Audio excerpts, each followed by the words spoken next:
we see lots and lots of really weird and wonderful things. These aren't in any particular order, but you can find missing teeth. You can find weird looking teeth that are rotated and extra huge.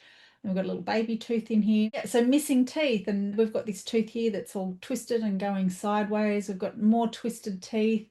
We've got dead teeth. So if you see a black tooth like this, it's because bacteria have infiltrated into the pulp, which is the live portion of the tooth, and has produced some things that are very dark. And when you're viewing them from the outside, it makes the tooth look black or even a little bit grey. So we know that this is a dead tooth.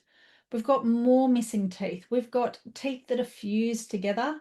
We've got teeth that are wearing abnormally, and this is a geriatric as well.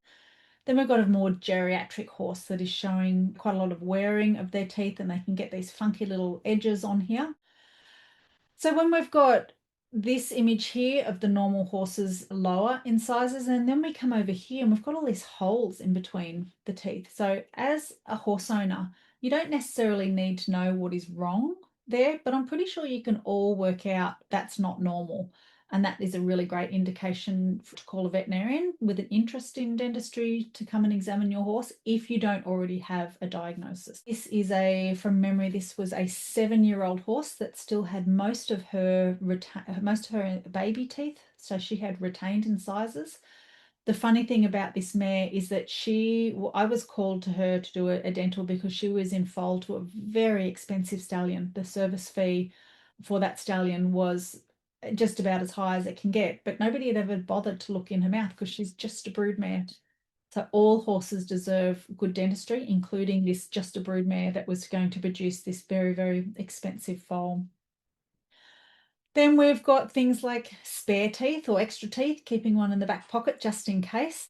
But these needles here are going inside the pulp of the tooth, which is where the nerve or the live portion of the tooth is, showing that pulp is exposed to the outside environment. So that's a pretty bad thing when that happens. That can produce a lot of pain. And then we've got fractured teeth down here, and this canine tooth is also fractured off.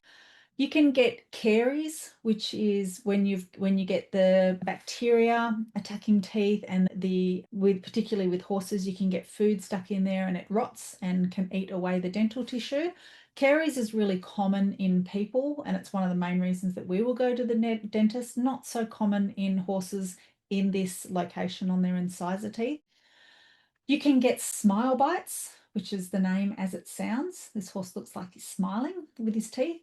This is generally not a problem as long as the horse has functional movement. Functional movement is way more important than the cosmetic appearance of horses. So one of the treatments that we do not want to do on these horses is get those nasty cut-off wheels and make these teeth look cosmetically beautiful by cutting these teeth here on the corner and cutting these teeth up here. It might make the horse have a nice Colgate smile, but the risk of doing that is that you'll actually expose the pulp of the tooth, which is the nerve, and it is painful.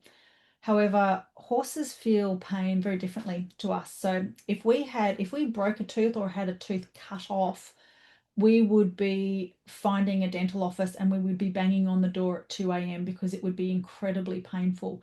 Horses definitely do feel that pain. It's just a different type of pain. It means they're not going to drive themselves to the dentist at 2 a.m. in the morning.